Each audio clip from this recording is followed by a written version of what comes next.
निज सेवक तारक रंजि विधुं विधुताहितहुं कृत सिंहवरं वर्णागत बालिश संदपदं प्रणमामि सदा प्रभुपादपदं प्रणमामि सदा प्रभुपादपदं प्रणमामि सदा प्रभुपादपदं प्रणमामि सदा प्रभुपादपदं प्रणमामि सदा प्रभुपादपदं प्रणमामि सदा प्रभुपादपदम् गुरोर्गुरो मे परमो गुरुस्तं वरेण्य गौरांग गणाग्रगण्ये प्रसीद भृत्ते दयिताश्रिते ते नमो नमो गौरकिशोर तुभ्यम् सरस्वती नाम जगत् प्रसिद्धं प्रभुं जगत्यां पतितैकबन्धुं तमेव देव प्रकटीचकार नमो नमो गौरकिशोर तुभ्यं नमो नमो गौरकिशोर तुभ्यं। पतित पावन श्री शिल प्रभुपाद अनुकंपित शिल गुरु महाराज जी की जय। जगद्गुरु प्रभुपाद श्री शिल भक्ति सिद्धांत सरस्वती गोस्वामी ठाकुर जी की जय। दशमदस्तन आचार्य वैष्णव वैष्णवी वृंद की जय। परमहंस कुलचूड़ामणि शिल गौरीशोर दास बाबा महाराज की जय। सच्चिदानंद भक्त ठाकुर महाशय की जय। श्री रूपानंद आचार्य की जय। भजनानंदी और समागत भक्तवृंद की जय। जगद्गुरु शिल प्रभुपादेर अनुकंपित महामहोपदेशक श्री श्रीमद सुंदरानंद विद्याविनोद प्रभु संकलित परम गुरु श्री गौरकिशोर এই গ্রন্থের লোকশিক্ষক শীর্ষক প্রবন্ধ আমরা পড়ছিলাম।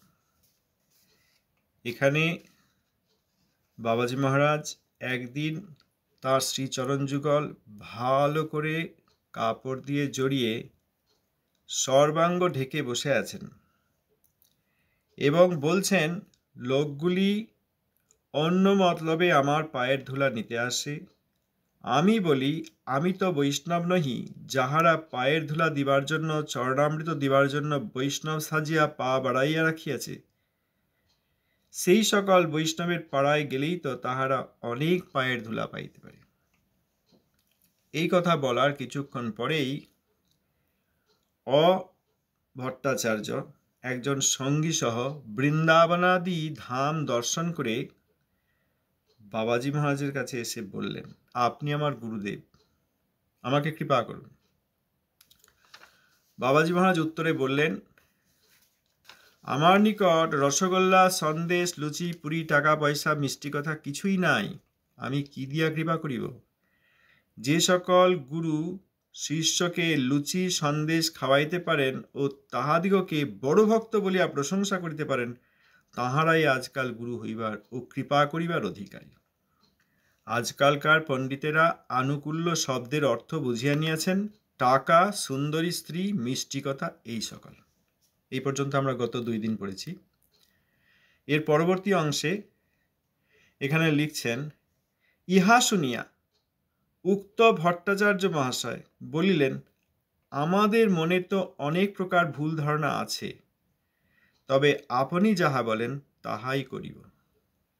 স্বীকার করলেন ভট্টাচার্য, যিনি বন্ধুকে নিয়ে এসছেন, যে আমাদের মনে অনেক প্রকার ভুল ধারণা আছে, অর্থাৎ সিদ্ধান্ত আদি জানি না, প্রকৃত গুরু প্রকৃত বৈষ্ণব জানি না, এটা ঠিক।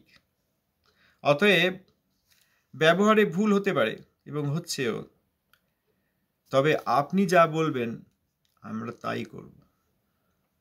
তখন বাবাজি মহারাজ বলিলেন, আমি তো একমাত্র ভজনের আনুকূল্য দেখিতেছি চাউল ভিজাইয়া খাইয়া ছইয়ে বাস করা। কি করে ভজন হবে?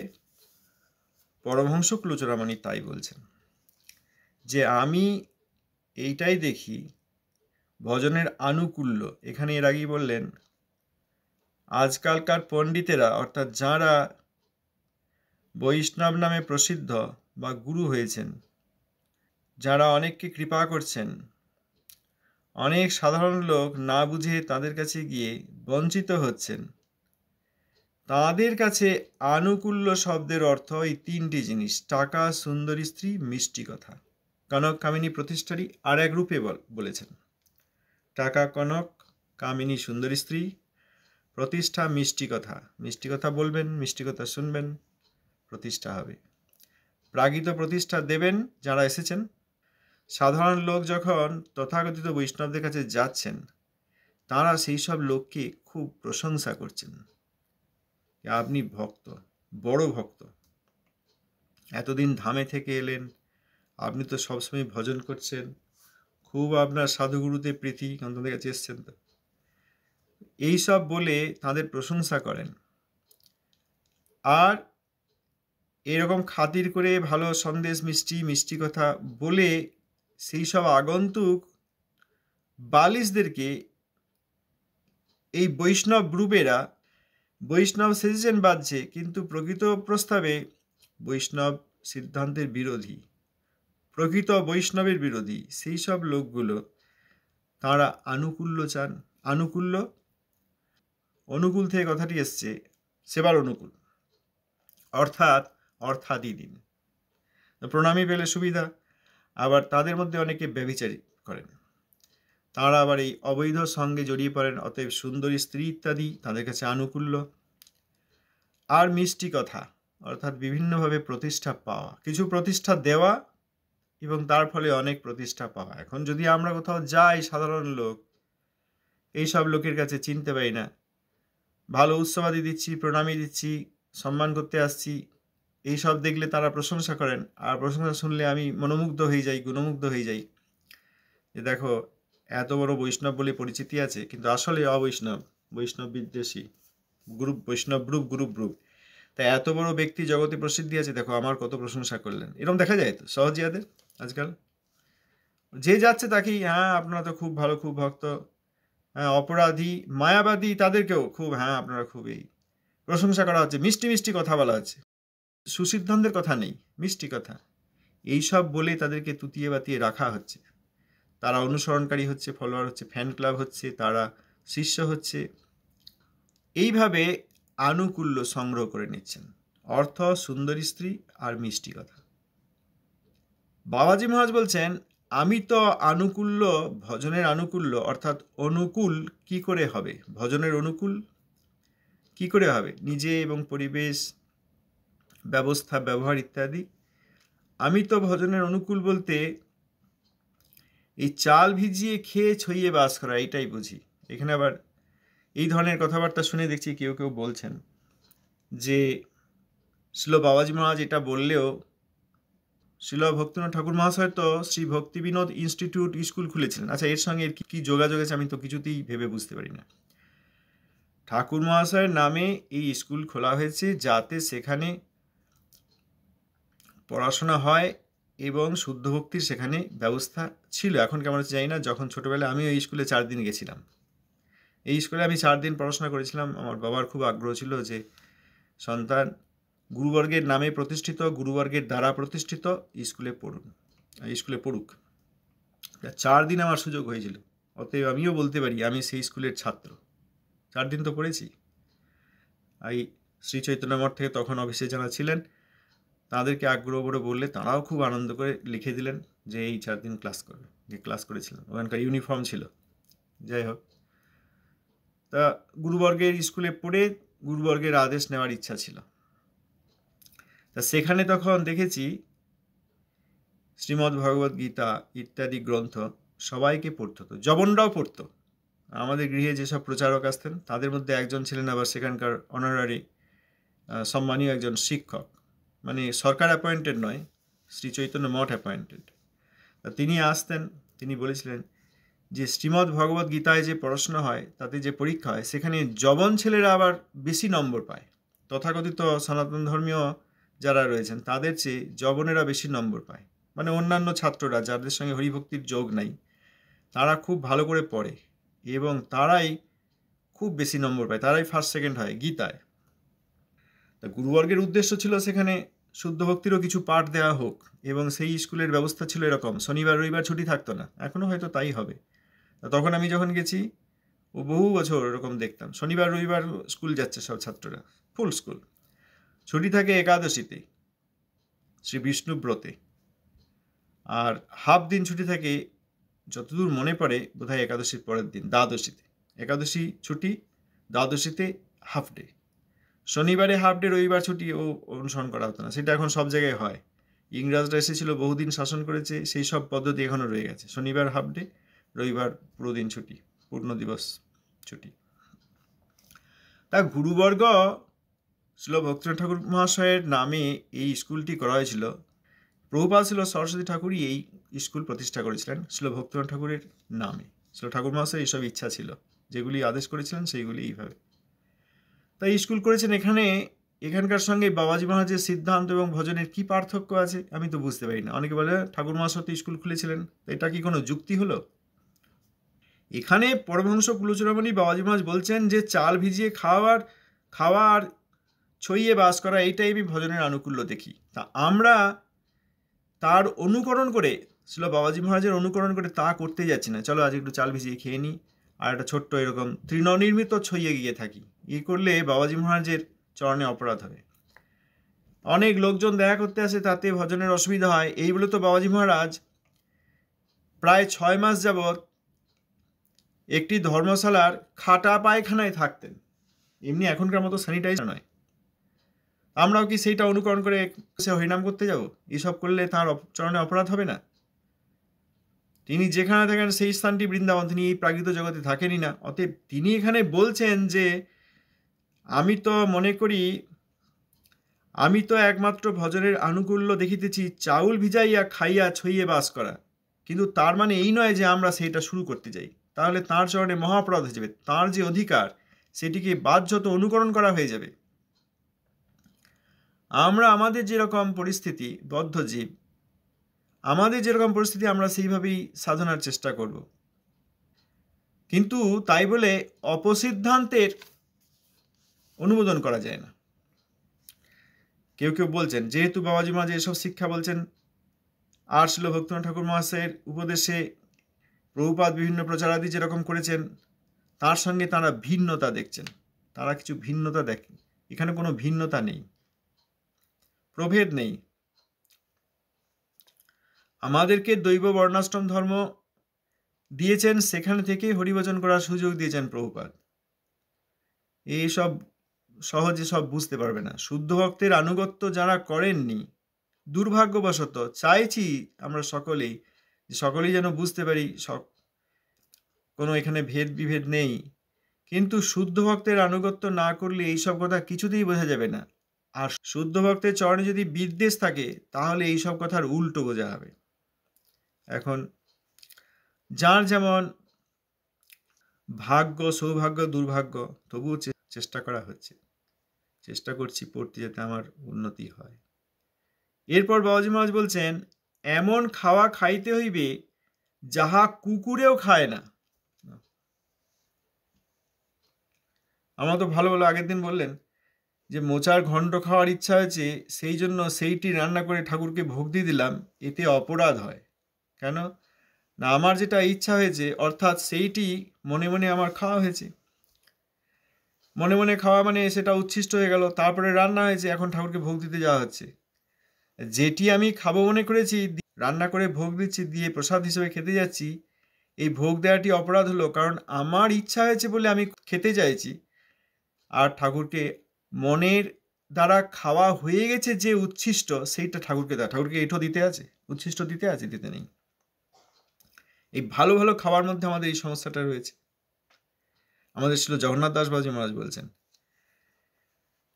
যে রোগ আদি এলে, ভজন সাধন যারা করছেন, রোগ আদি এলে তাকে আলিঙ্গন করে বিদায় দেবেন। যেমন অতিথি অনাকাঙ্ক্ষিত, বিশেষ যে অতিথির গুরুত্ব নেই, তবু অতিথি এসেছে তাকে সম্মান করে বিদায় দেওয়া হয়, তেমনি রোগকেও আলিঙ্গন করে বিদায় দেবেন। আমাদের দেহে ভালো ভালো খাদ্যদ্রব্য না পেয়ে রোগগুলি থাকবে না। ওই বাবু ভায়া এই জগতে যারা ভালো ভালো খান, রোগগুলি তখন তাদের কাছে চলে যাবে। ভালো খেলে রোগ হয়। মহাপ্রভু বলেছেন ভালো না খাইবে, ভালো খেলে ভজন হয় না। এখন বাবাজি মহারাজকে অনুকরণ করতে হবে না যে আমি চাল ভিজিয়ে খাবো বা গঙ্গার পলি খেয়ে দেখি কি হয়, সর্বনাশ হবে। প্রথমেই তো তাঁর চরণে, প্রথমেই প্রপূজ্য চরণ পরমহংস কুলচূড়ামণি শ্রীচরণ, তাঁর চরণে অপরাধ হবে। তারপরে তো প্রাকৃত শরীরটা তো খারাপ হয়েও যাবে, ভজন হবে না, অপরাধ হবে। কিন্তু ভালো খাওয়ায় যে নিষেধ আছে তো মহাপ্রভু বলেছেনই। এখন বাবাজি মহারাজের কাছে সেটা চাল ভিজিয়ে খাওয়া, চাল ভিজিয়ে প্রসাদ রূপে সেইটি পাওয়া, আর গঙ্গার পলি খেয়ে কখনো থাকা, সে আলাদা জিনিস। কিন্তু ভালো খাওয়া যে নিষেধ, আমাদের অযোগ্যতা এবং অনধিকার অনুসারে আমরা ততটাই করতে পারবো, কিন্তু ভালো খাওয়ার অনুমোদন কোথাও নাই। মহাপ্রভুও বলেছেন আর সবাইকে পিঠা বানা সব দাও, আমাকে দাও লাফড়া ব্যঞ্জন, মহাপ্রভুর শিক্ষা। এরপরেই বলছেন তাহলে এমন খাবার খেতে হবে যেটা কুকুরেও খায় না। এইটা ত্রিনাদবী শূন্যচতা। কুকুর খায়, কুকুর অনেক কিছুই খায়, ভালো খাবার দিলেও খায়, দু একদিনের বাসি খাবার দিলেও কুকুর লেজ নাড়তে নাড়তে খুব আনন্দ করে খায়, তার কাছে কোনো অসুবিধা হয় না, হজমেরও শক্তি আছে। আর আমাদের এই ভালো খাওয়া প্রসাদের নামে এটি বন্ধ করতে বলেছেন। এখন যার যেমন যোগ্যতা সেরকম করবেন সাধক জীব। এমন পরা পরিতে হইবে যাহা চোরেও নিতে ঘৃণা করে, অর্থাৎ বস্ত্র আদি। চোর যারা তারা তো সবকিছুই চুরি করে। ভালো জামা কাপড় পেলে তো ওত পেতে থাকে কি করে এটা চুরি করা যায়, বা সুযোগ পেলে সে নিয়ে চলে যায়। সাধারণ জামা কাপড়ও চোরে নিয়ে চলে যায়, তারও মূল্য আছে, সেটাও কাজে লাগবে।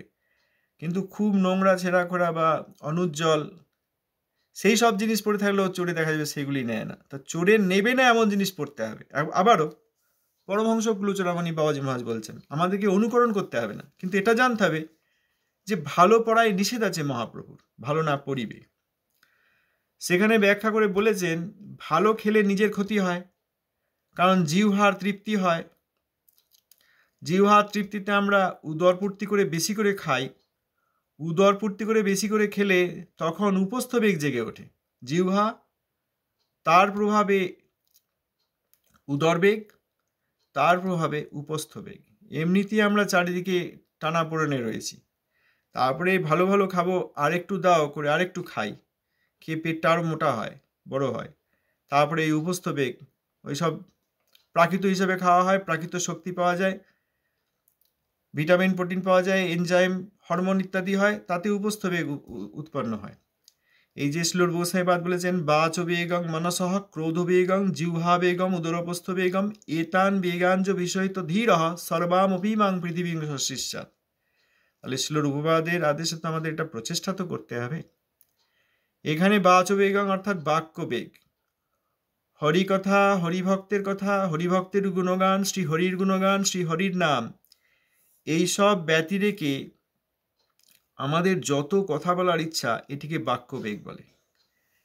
যিনি বাক্যবেগ দমন করেছেন, প্রাকৃত বাক্যের বেগ যার নেই, তিনি অপ্রাকৃত কথা বলতে পারেন, তার মুখ দিয়ে শ্রীমুখ দিয়ে হরিকথা হয়। যেহেতু আমার বাক্যবেগ রয়েছে, প্রাকৃত বেগ ধারণ করতে পারি না, সেই জন্য হরিকথা কীর্তন, হরিনাম কীর্তন আমার দ্বারা হয় না। মনস ক্রোধ বেগং, এই মনোবেগ আর ক্রোধবেগ, মনোবেগ বিভিন্ন প্রকার বাসনা, আর ক্রোধবেগ শুরু হলো সেইখানেই, যেখানে কামনার অপরিতৃপ্তি সেখানে ক্রোধ এসে যাচ্ছে। এই মন আর ক্রোধ দুটি মনের মধ্যে, প্রথমটি বাক্য, বাচবেগং বাক্য, মন আর ক্রোধ হচ্ছে মনোবেগ, আর এই জিহ্বা উদর উপস্থ এটা কায়ের বেগ, শরীরের বেগ। অতএব বাক্য, মন আর কায়, কায় মনো বাক্য যিনি দমন করেছেন তিনি ত্রিদণ্ডী, এই তিনটেকে দণ্ড দিয়েছেন, তিনি ত্রিদণ্ডী সন্ন্যাসী। এইবার ভজন করলে তার প্রেম হলে তিনি মহারাজ, প্রেম ধনে ধনী মহারাজ। তো ত্রিদণ্ডীদের মহারাজ বলা হয় এই জন্য। প্রকৃত ত্রিদণ্ডী হতে হবে। যদি ভালো খাওয়া হয় তাহলে এই শরীরের বেগগুলি আসবে, অর্থাৎ শরীর বেগ ধারণ করা যাচ্ছে না, তারপরেই বলছেন এমন পড়া পড়িতে হইবে যাহাতে চোরেও নিতে ঘৃণা করে। এই ভালো পড়লে অপরের ক্ষতি হয়, ভালো খেলে নিজের ক্ষতি হয়, ভালো খেলে অপরের বিশেষ ক্ষতি হয় না। আমি এই জিহ্বা উদর উপস্থ বেগে ডুবে যাচ্ছি, কায় বেগ সহ্য করতে পারছি না, কায়কে দণ্ডিত করতে পারিনি। যদি কেউ সন্ন্যাসী হন বা ব্রহ্মচারী বা বানপ্রস্থী বা গৃহস্থ, হরিভজনে কায়কে দণ্ডিত সবাই কি করতে হবে? যারা গৃহস্থাশ্রমে থাকবেন সাধক, সেই সাধক মনে করবেন না যে আমি তো গৃহে আছি, আমার অসুবিধা নেই, আমাকে কায়কে দণ্ডিত করতে হবে না, এটা ভাবলে হবে না। এটা না হলে তো রূপ গোস্বামীপাদের, শ্রীল রূপ গোস্বামীপাদের উপদেশামৃতের প্রথম শ্লোকই আমরা মানতে পারলাম না। প্রচেষ্টা তো করতে হবে। ভালো পড়লে অপরের ক্ষতি হয়। অনেকে বলেন আজকাল সমাজে একটা কথা আছে যেরকম যে যা পড়বে নিজের মতো পড়বে, কারোর পড়া নিয়ে কেউ কিছু বলবে না, এগুলো সমাজের নীতি। ওসব আমরা শুনতেও যাচ্ছি না, ওতে আমরা কিছু বলতেও যাচ্ছি না, ওখানে আমাদের কোনো তর্ক তৈরি করার কোনো প্রয়োজন নেই। ভালো পড়লে অপরের ক্ষতি হয় এটা নিশ্চিত। আমার মৃতদেহ, কুৎসিত মৃতদেহ যাতে দুর্গন্ধ ওঠে, তাকে ভালো করে সাজিয়ে দিলে বাইরে থেকে খুব ভালো লাগে, বলে না? আপনাকে খুব ভালো লাগছে যদি কাউকে বলে, লাগছে, ভালো লাগছে, মানে ভালো প্রকৃত অর্থে নয়, কিন্তু লাগছে, লাগা, ভালো লাগছে। তো সেখানে ভালো পড়লে অপরের অসুবিধা হয়। আর কেউ হরিভজন করতে চাইছেন, আমরা যদি ভালো পড়ি তাহলে তারা সেই ভালো পোশাকের দ্বারা আমি যে নিজেকে জড়িয়েছি, আমার জড়দেহটাকে, সেইটায় আকর্ষিত হয়, তখন তাদের ভজনে অসুবিধা করা হয়, তাদের সাধনায় অসুবিধা করা হয়। সুতরাং ভালো পড়ায় মহাপ্রভু নিষেধ করেছেন। আবার এই কথা বললি একদল আছে তারা রে রে করে উঠে আসবে, কিন্তু থামা তো যাবে না, সত্যি কথা তো আমাদেরকে বলতেই হবে। এই যে বিভিন্ন একটা ড্রেস আছে, নাম বলবো না, আমরা ইন্দ্রের ড্রেস পরতে পারি না, আমরা প্রধানমন্ত্রীর ড্রেস পরতে পারি, প্রধানমন্ত্রীর পোশাক পরতে পারি না, রাষ্ট্রপতির পোশাক পরতে পারি না, আমরা দেবরাজ দেবদেবী তাদের পোশাক পরতে পারি না, আমরা একবারে ব্রজের যারা শ্রেষ্ঠ সেবক সেবিকা তাদের পোশাক পরে নিজেরা গোপ গোপী সেজে যাই। কত বড় অপরাধ! সেই নামে একটা আবার ড্রেস হয়েছে, যেটা আমি নামও বলতে চাই না, আশা করি সবাই বুঝতে পারছেন। সেইটা পরে সব বিভিন্ন রকম নৃত্যাদি হচ্ছে। প্রভুপাদ নিষেধ করেছেন, বলেছেন এগুলি বসন, বসন থাকলে হরিভজন হয় না। তো এখানে ভালো পড়া নিষেধ আছে। বাবাজি মহারাজ বলছেন এমন পড়তে হবে যেন চোরেও নিতে ঘৃণা করে। তা আমাদের তো অতটা অধিকার নেই, তিনি পরমহংস, তিনি তো বলবেন, সেটি উদ্দেশ্য হওয়া উচিত, আদর্শ হওয়া উচিত, কিন্তু আমরা আমাদের স্থিতি অনুযায়ী করব। তা চোরে নিতে পারে না এমন পোশাক যদি কেউ বর্তমান সাধনার পরিস্থিতিতে পড়তে নাও পারেন, সাধারণ পোশাক পরতে পারেন। অ্যাট্রাকটিভ পোশাক পরবো, আবার ব্রজদেবীদের নামে পোশাক বানিয়ে পরে সেইগুলি নিয়ে নাচ বলবো এটা কীর্তন হচ্ছে, তা তো হয় না, হয় কি? এরপর বলছেন আর সর্বক্ষণ সাধু সঙ্গে থাকিয়া হরিনাম করিতে হইবে। একা বলেন নাই, একা একা গিয়ে করো বলেন নাই। আগেও একদিন বলেছেন যে সাধুসঙ্গ এবং শ্রবণ কীর্তন পরিত্যাগ করে যদি কেউ নির্জনে হরিনাম করারও কথা ভাবেন, মায়া তাকে জড়িয়ে ধরবে, বিষয় চিন্তা এনে দেবে, কারণ আমাদের এখনো মুক্তি হয়নি অনর্থ থেকে। অতএব সাধু সঙ্গে থেকে হরিনাম করতে হবে, সাধু সঙ্গে হরিকথা শ্রবণাদি, আর নিজের যে ভজনের হরিনাম, সংখ্যার হরিনাম, সেটা আলাদা করেই করতে বলেছেন। সাধু সঙ্গে হরিনাম বলতে এখানে হরিনাম উচ্চ কীর্তন, আবার জপ, হরিনাম সংখ্যাত এবং অসংখ্যাত, সেই অসংখ্যাত হরিনাম সাধু সঙ্গে করতে হবে। আর যেটা নিজের সংখ্যা সেটা নিজে আলাদা করে করতে বলেছেন। ঠাকুর মহাশয় বাবাজি মহারাজের আদেশ তো আর ভিন্ন নয়, শ্রী হরিনাম চিন্তামণিতে আমরা পড়েছি। দরকার হলে চোখ কান মুখ এগুলি ঢেকে একটি ছোট ঘরে বসে নিজে হরিনাম করতে হবে, নিজের সংখ্যার হরিনাম যেটি সেটি এইভাবে করতে হবে। আবার সেইটা বুঝতে না পেরে অনেকে একসঙ্গে সবাই মিলে সে সংখ্যার হরিনাম করেন, যে আমার এরকম 25,000 হরিনাম করতে হবে, সবাই একসঙ্গে গিয়ে একটা ঘরে গিয়ে হরিনাম করছে, ওইভাবে হয় না। যেটি সংকীর্তন, যেটি অসংখ্যাত কীর্তন, অসংখ্যাত হরিনাম, সেইটি সকলের সঙ্গে করতে হবে, সাধু সঙ্গে হরিকথা শ্রবণ করতে হবে, সেই অনুসারে সিদ্ধান্তটি জানতে হবে, বেগাদি দমন করতে হবে, সাধুর কৃপা নিয়ে গিয়ে নিজের সংখ্যার হরিনাম ঘরে গিয়ে করতে। বলবে এসব কোথায় আছে শাস্ত্রে? আরে শাস্ত্রকে, গ্রন্থ ভাগবত শাস্ত্র, সে তাঁর আদেশকে ভক্ত ভাগবতেরা এসে দেখিয়ে দিলেন ব্যবহারিক, প্র্যাকটিক্যালি করে। সেইটি যারা দেখেননি তারা ওই গ্রন্থে খুঁজে বেড়ান, গ্রন্থেও আছে সংখ্যাত অসংখ্যাত হরিনাম, আর হরিনাম জপ এবং কীর্তনীয় উভয়ই এই প্রসঙ্গে আলোচনায় সেসব কথা আছে। আবার এই যে বললেন এইসব এইভাবে ভোগ ত্যাগ করতে হবে, চাল ভিজিয়ে ছইয়ে থেকে হরিভজন করতে হবে, সেটাই আনুকূল্য। এমন খাবার খেতে হবে যেটা কুকুরে খায় না, এমন পড়া পড়তে হবে যেটা চোরে নেয় না, সর্বক্ষণ সাধু সঙ্গে থেকে হরিনাম করতে হবে। এরপর আবার অন্য দিকটা বলে দিচ্ছেন, এইসব করতে গিয়ে তারা আবার ওই বাইরের দিকটা যদি আমরা করতে যাই, যে পরমহংস মহারাজকে আমরা অনুকরণ করব, এইগুলি করব, সেইখানটা যাতে না হয় সেই জন্য বলে দিচ্ছেন, কিন্তু বানরগুলির মতো বৈরাগী হইলে ভজন চুলায় যাইবে। মর্কট বৈরাগ্য, কপটতা, আসেনি হৃদয়ে প্রেম, যে পরিমাণ প্রেম আসেনি সেইটা বাইরে করতে গিয়ে আমরা আচরণটা সেই রকম করে দিচ্ছি। হইনি পরমহংস, বহু দূরের কথা, কোনো জন্মে হয়তো হওয়া হবে না, কিন্তু এখনই ওই ছইয়ে বাস করতে যাচ্ছি, আর এই চাল ভিজিয়ে খেতে যাচ্ছি, আর এই ছেঁড়া কাপড় পরে লোককে দেখাচ্ছি, দেখো আমি সত্যিই এমন কাপড় পরেছি যেটা চড়েও নেবে না, এইসব লোক দেখানো করতে যাচ্ছি, তাহলে মর্কট বৈরাগী হবে। নিষেধ করেছেন এই বানরদের মতো বৈরাগী সাজলে হবে না, কিন্তু বানরগুলির মতো বৈরাগী হইলে ভজন চুলায় যাইবে। বানরগুলি চুপ করিয়া বসিয়া থাকে, কিন্তু সুযোগ পাইলেই অন্যের দ্রব্য গ্রহণ করে। ওইসব যদি আমরা বাধ্যত করতে যাই, তখন আবার দেখা যাবে যেখানে সুযোগ পাওয়া যায় সেখানে আমরা আবার ভোগ করে নিচ্ছি। সাধু বলে প্রতিষ্ঠা পেয়ে এই যখন সরল হৃদয়া মহিলারা হয়তো সম্মান করতে যাচ্ছেন, সেখানে তারা ব্যভিচার করে বসছেন, কত দেখা যাচ্ছে আজকাল জগতে। বানরের মতো মর্কট বৈরাগ্য করিয়া কদাপি ভজন নিষ্ঠা লাভ করিতে পারা যায় না। অতএব খুব সাবধানে, একটা ব্যালেন্স আছে, সেইভাবে করতে হবে।